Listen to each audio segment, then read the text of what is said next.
Well, our guest, Einat Wilf, is co-author along with Adi Schwartz of the book, The War of Return, How Western Indulgence of the Palestinian Dream Has Obstructed the Path to Peace. In this important work, Dr. Wilf and Mr. Schwartz break down how the Palestinians stymie all proposed solutions to the Israeli-Palestinian conflict by continuing to hide behind the issues of refugee status and the so-called right of return. The writers conclude that until the Palestinians accept that no right of return exists, peace will be out of reach. Einat Wilf was a member of the Knesset, Israel's legislature, from 2010 to 2013. He's also served as a senior fellow at the Jewish People Policy Institute and as foreign policy advisor to then Vice Prime Minister Shimon Peres. She's also written 6 books that explore key issues in Israeli society, including Winning the War of Words, essays on Zionism and Israel. We've hosted her back for several programs. We're glad to have her back today. Einat, welcome. Sorry. Thank you. It's good to be here. Okay. Well, let's start out with the book. It's received a great deal of attention. Why do you think it's taken so long for this story to be told? Because it goes back decades. So this is a question that Adi and I have struggled with as well, because we begin the book by telling of our blindness as well to the fact that, to the Palestinians' credit, they have been consistent over the decades. They have made it very clear throughout the decades that their top priority, more important to them than a state or ending Israel's military presence or no settlements, is actually making sure that there is no state of Israel. So more important for them is for the Jews not to have a state rather than for them to have a state in part of the land. I think several things have prevented us from seeing it. First of all, we detail in the book, as long as the Soviet Union exists, no one has any question about the motives and the purposes and the goals of the Palestinians. They make it very clear. Once the Soviet Union falls and they turn more to the West for support, and this is also the topic of your report, they begin to use language that the West is sympathetic to, things like justice and rights, which we see till today. The problem is that when the Palestinians speak of justice, they mean correcting the singular injustice in their worldview that is the very existence of the state of Israel. So it's a kind of a vigilante justice. It is a justice of revenge, of erasing Israel in order to achieve in their world justice. That's not what the West thinks they mean when they say justice in Palestine. Or rights. When Palestinians speak of rights, the West thinks one thing, but the Palestinians think only one thing. Rights is the right of return, which in the book we show is neither a right nor a return. So this phenomena, we've given it a name. It's a word I invented called West-plaining, when Western diplomats and journalists explain away what Palestinians clearly say and mean. Another phenomena is that I think if people were to acknowledge that this is the root cause of the conflict, not settlements, not land, not occupation, not Benjamin Netanyahu, that the root cause of the conflict is and has always been the Palestinian Arab refusal to accept the Jewish right to self-determination in any borders and in any territory. If this is the core of the conflict, then the work that needs to be done, the solutions are much, much harder. It means going into the essence of the Palestinian identity and ethos and transforming it. It means telling Palestinians a lot of harsh messages, and no one likes to give harsh messages. Things like, you're not refugees, you do not have a right of return, the war of 1948 is over, it's time that you move on. Too many people prefer to feel good rather than to do good. And I've learned that certainly in this conflict, doing good in many ways requires letting go of attempting to feel good. And I've noticed that Europeans in particular prefer to feel good over doing good. Well, the UN has played a central role in all of this. Israel's War of Independence ended in December 1948. The UN General Assembly then passed Resolution 194. And the following year, UNRWA was founded. How has Resolution 194 impacted this issue? And what was the original intent behind UNRWA? I mean, this was not meant to be a permanent construct, but please tell us your view. So UNRWA, the UN Relief and Works Agency, was established as a temporary agency, and it still is. It recently celebrated 70 years, and I remember remarking, this is really no cause for celebration. To be a temporary agency that still exists after 70 years is no reason to celebrate. And in order to understand what UNRWA was meant to achieve, we discuss in the book a parallel organization called UNRWA, and the K stands for Korea, which was also a temporary refugee agency established at about the same time to settle the Korean refugees from the war. UNRWA is very successful. It settles 3 times the numbers of the Arab refugees, so 2 million Koreans. It does so in a few short years with a quarter of the budget that was allocated to UNRWA. And look at South Korea today. It could have been the Palestinians. But the Arab refugees themselves, later to be called the Palestinians, the Arab refugees themselves refuse any kind of settlement. They don't, even though Jordan naturalized them and gave them citizenship, they assassinated King Abdullah, they refuse to be resettled because in their mind, even though a ceasefire has been signed with Israel, the war is not over, and they still expect to undo what in their mind is the most egregious outcome of the war, which is the existence of the state of Israel. And the notion of remaining perpetual refugees awaiting return becomes their very identity, their means of how they're going to undo the war of 1948. Now, the main funders of UNRWA, the UK and the US, want to close down UNRWA, realizing that it's useless. So this is not a new insight. It was already known in the 50s that this is a useless organization that is not achieving any of the goals set for it to settle the Arab refugees. But basically, the Arab world threatens the West.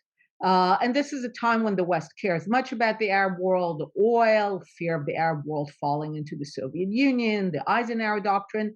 The Arab world basically threatens the West to say, look, you made one mistake by supporting partition, supporting the state of Israel.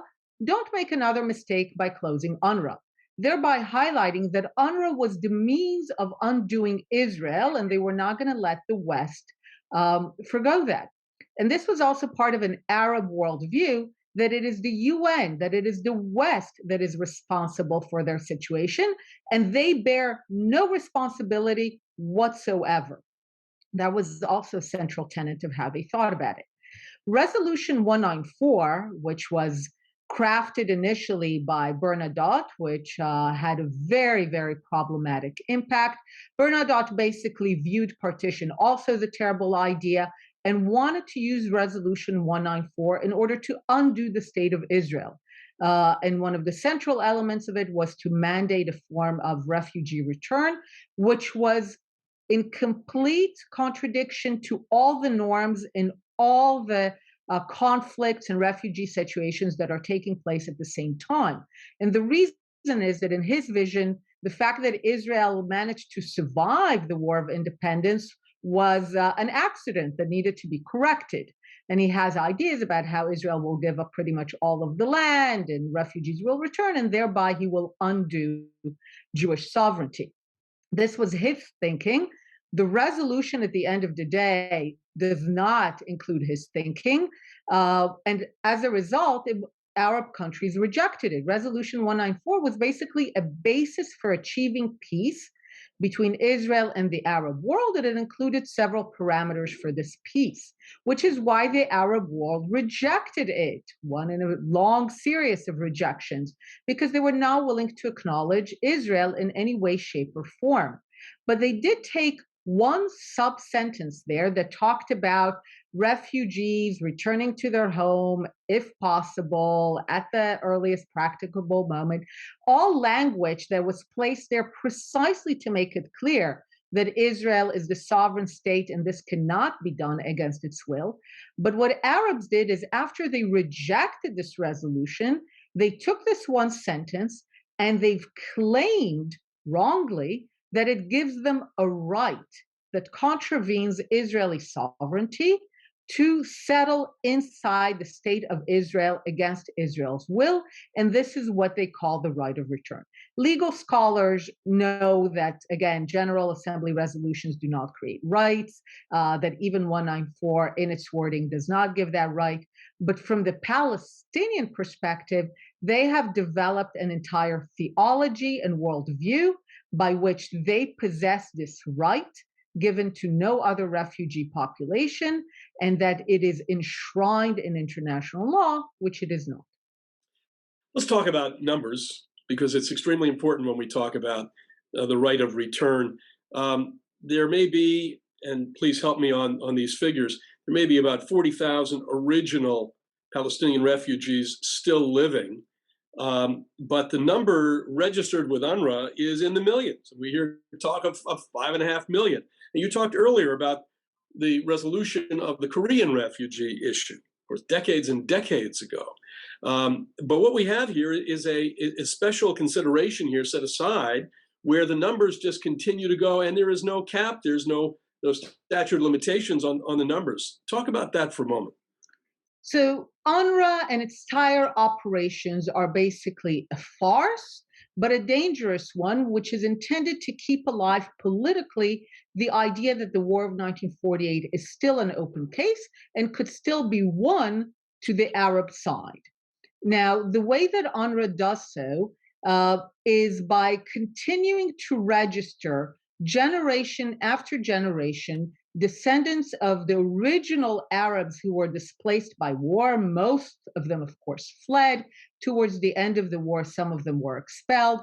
But this is in the course of war. There's nothing unique about Arab or Jewish displacement in the war. You have numerous wars at the time. Tens of millions of people become refugees, displaced. None of them are indulged by the West with their own organization. We learned about the case of UNRWA. The UN High Commissioner for Refugees deals with many refugees in Europe. None of them are refugees today because the message for all other refugee populations throughout the 20th century was a harsh message, which was tough, tragic, move on. The message was basically, yes, whatever may have happened, fair, not fair, you move on. Because if you don't move on, the understanding was that this is perpetual war. And indeed, this is what we had in our case. Continued war fueled by this idea that the war is not over and it could still be won to the Arab side. Now, this has resulted in UNRWA registering today in its areas of operations, Gaza, the West Bank, Jordan, Syria, and Lebanon, about 5.7 million Arab refugees. The Palestinians even say 8 or even 9 million because they claim refugees in Europe or in America or Canada. But those are the numbers that UNRWA registers. And of course, most of them by now are descendants. And almost none of them by any international standard are refugees. Let's go through the numbers. About 2.2 million, about 40% live in the West Bank and Gaza. Whatever your politics, they are clearly already settled in place. They are in Palestine. They have been born in Palestine. They have been never displaced by war. They live under the Palestinian Authority or under Hamas. They are settled, so they're not refugees. Another 2.2 million, another 40% are citizens of Jordan. As I mentioned, Jordan naturalized the Arab refugees, thinking of ending the war with Israel, but then King Abdullah was assassinated by Palestinian extremists precisely over this notion. So they are citizens. Nowhere in the world do you receive a citizenship of a country and retain the status of a refugee. There's no such thing. So they are not refugees. They're citizens Almost all of them by now have been born in Jordan, citizens of Jordan. They don't even subscribe to the image of refugees. Many of them are middle class, many of them are even wealthy business people. They are not refugees. Another million, pretty much, are registered in Syria and Lebanon. We know from recent data that the majority of them have left. That leaves, at the end of the day, probably 200,000, 300,000 people who are stateless and are not settled. Those really need to be taken care of by a proper refugee agency, such as the UN High Commissioner for Refugees. Those are numbers that the UNHCR knows to settle within 5 to 10 years. So the amazing thing about the Arab-Palestinian refugee issue is that in practice, it's a very small issue. It's almost a non-issue. It's the issue of 200, 300,000 people who need to be settled, and that's it. But what's important is not the practicalities of it. Practically speaking, it's really not a big issue. It's the symbolic aspect. This is the core identity of what it means to be a Palestinian. To be a Palestinian is to be a refugee and to believe in return.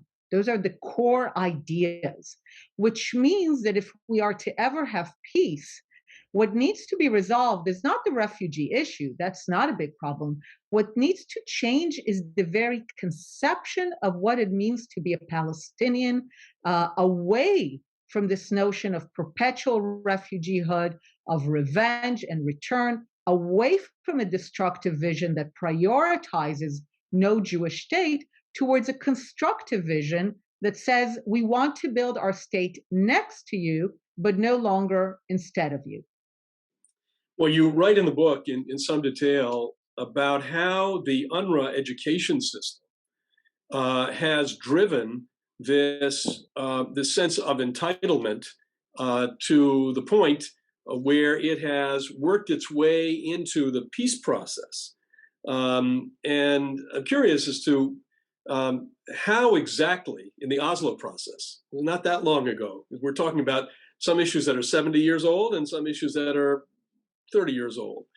How did this issue of the right of return work its way into the peace process, where it's become an absolute, for the Palestinians, zero-sum demand? Certainly. So one of the big revelations for us in the book was to understand how important UNRWA has been in birthing a very particular kind of Palestinian nationalism. In many ways, our book almost answers the question of when and where was the Palestinian national identity born? Because really, up until the 50s, they're mostly called Arabs or Arab refugees. But as soon as UNRWA understands that it's not going to settle anyone, but it's not going to be closed down either, it begins to provide services like schooling. And it's important to understand, UNRWA is not a humanitarian organization. It is the non-emergency, ongoing healthcare and education system of the Palestinian people. So it begins to offer schooling. Now, everyone knows that the connection between public schooling and national identity is nationalism 101. This is really what schools do in modern nations. And in the UNRWA schools, a Palestinian national identity is born, a sense of a collective consciousness. Now, that in itself is not a problem. Many national identities have been born in the second half of the 20th century. You know this meme that goes around, my grandmother is older than the state of Israel? I never understood the logic of that, because when Israel becomes a member of the UN, there's about 50 states in the UN. Ever since, there's 200. So everyone's grandmother is pretty much older than 3/4 of the world's countries. So there's nothing special about that. There's nothing special about a new national identity, such as the Palestinian one. What is special, and this is where UNRWA bears great responsibility, is that the national identity forged in the UNRWA schools is one that is singularly focused on revenge and return. That becomes what it means to be a Palestinian. We talk about how the perpetrators of the Munich massacre, of the slaughter of the Israeli athletes, are children of the refugee camps and of the UNRWA school system, because they grow up to believe in the school system that a truly unique, unparalleled injustice has been committed only on them, and they have to commit their entire lives to taking back in their mind the land that is exclusively theirs from those who have stolen it from them. Now, this is the Palestinian identity that develops. And when they come to the negotiating table in the 1990s, as the Soviet Union falls and the West becomes critical, so they go to the negotiating table, they have not gone through a process of understanding that making peace with Israel, meaning truly accepting the principle of partition of the land between an Arab state and a Jewish state. That's the thing that they still cannot accept, that the Jews are a people, that they have a connection to the land, and that they have an equal claim to self-determination in at least part of the land. And this idea is manifested by their insistence on return. As a result, throughout the negotiation years in Oslo, you basically have the Israelis and the West believing that the Palestinians have made their historical compromise with the Jewish state, whereas the Palestinians have not done that, and they do nothing to go through this process. They don't tell their people anything. If anything, this is the moment where you have all these organizations established to insist on return. This is when Nakba Day begins to be commemorated, not before. It's the notion of we have to make sure that it's clear that our top priority is still no Jewish state, which is why, of course, Arafat and Abu Mazen walk from two distinct opportunities in 2000 and 2008 to have a Palestinian state in the West Bank and Gaza. They walk away from that, and they're not criticized from walking away because their people have retained the top priority, which is no Jewish state, is far more important than a Palestinian state in part of the land.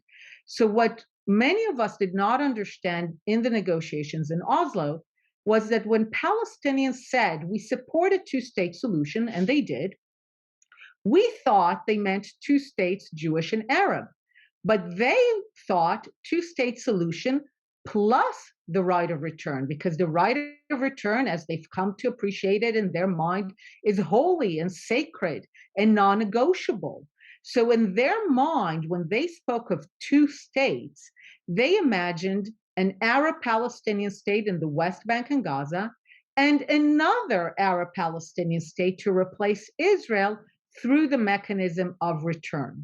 To date, there has not been any Palestinian leader or NGO, for that matter, whose vision of peace is of an Arab-Palestinian state next to a Jewish state of Israel. Their vision remains, as to their credit, they continue to say, from the river to the sea. Well, I don't know whether we're dealing with, I think it's a combination. We have some diplomats who are oblivious, some are naive, some resent the state of Israel. We could throw in hatred, we could throw in some other words into this mix. But clearly we have a situation where, don't confuse me with the facts. And that would be perhaps the most charitable way of describing this. So to close, Einat, what does the book propose? Very important. We've had this debate, not a debate on our side, but we've had a debate on refunding UNRWA. And occasionally, one European state or another raises a question about UNRWA, but it kind of passes the next day. How can we replace UNRWA? What is the best way? Because clearly, and it's not just the issue of the education, it's the all-encompassing, and you point this out in your book, this all-encompassing environment where the Palestinians living in these places are, in many different ways, their idea of returning is just reinforced every day. So how do we get beyond that? So first, we really need to understand that this is the issue. So much of the book is first about just exposing and highlighting that this is the problem. This is the core of the conflict, and nothing else is relevant if you don't deal with that. Let's assume we then have an environment that is willing to deal with it. Once we have that, then we need to begin the difficult process of telling the Palestinians that there will be no return, there is no such right, they are now refugees. The most effective way of doing that is simply closing down UNRWA, because like you said, UNRWA by its very existence and mechanisms and daily operations reinforces and fuels the idea of perpetual refugeehood and return, which is why UNRWA cannot be reformed. There's no reform that can make any difference, because this is the very essence of UNRWA. The very essence of UNRWA was to keep the war of 1948 open. So when sometimes European diplomats tell me, they're now more transparent on their books, I'm like, I'm not interested in an organization devoting to seeing the state of Israel disappear being more financially accountable. That's really not my concern here. So the only way is really to close down UNRWA. As I said, because UNRWA is not a humanitarian organization, it's basically the ongoing non-emergency education service of the Palestinians. This can be provided by the local providers, the Palestinian Authority, the Kingdom of Jordan, Syria, Lebanon, even UNHCR, even in Gaza, you have alternative organizations. The idea is basically close down UNRWA, give the funding to the other providers if you still want to fund the Palestinian school system, if that's a priority for a European country, but not through a mechanism that reinforces daily for Palestinians the idea of revenge and return and perpetual refugeehood. There's really just no way around it. And believe me, I know everyone is looking for ways around it. I keep getting okay, but that's not going to happen. So how can we reform? And I'm like, I'm sorry, there is just no reform. And there's no shortcuts too. If you don't deal with this issue, this will continue to be perpetual conflict. And the reason also that I might begin to sound a little angry here is that at the end of the day, the German or French diplomat that funds UNRWA is not paying the price. I'm paying the price. I'm paying the price in living in a country that for 70 years has to live under the constant threat and existence of war and terrorism and boycotts, because you have a Western international community that indulges for one people and one people only that the war is not over. In the book, we tell the story of the German refugees. No one indulged them in the view that the war is not over and that one day they'll return to Poland or Czechoslovakia. We need the same tough-minded, clear attitude that understands that for peace to take place, the war must be over. And the war cannot be over if one side, the Palestinians, is daily fueled with the belief that not only that the war is not over, but that one day they may win it to their cause, and a reminder that their cause has always been no Jewish state in any borders whatsoever. Well, you and Adi Schwartz have really done groundbreaking work, I would say courageous work, in taking on this issue full bore. It has not been done before quite like this. It really is an important piece of work. The book is The War of Return, How Western Indulgence of the Palestinian Dream Has Obstructed the Path to Peace. It's available on Amazon and wherever you buy books. Dr. Einat Wilf, thank you so much for joining us today. Thank you, and thank you for all that you do.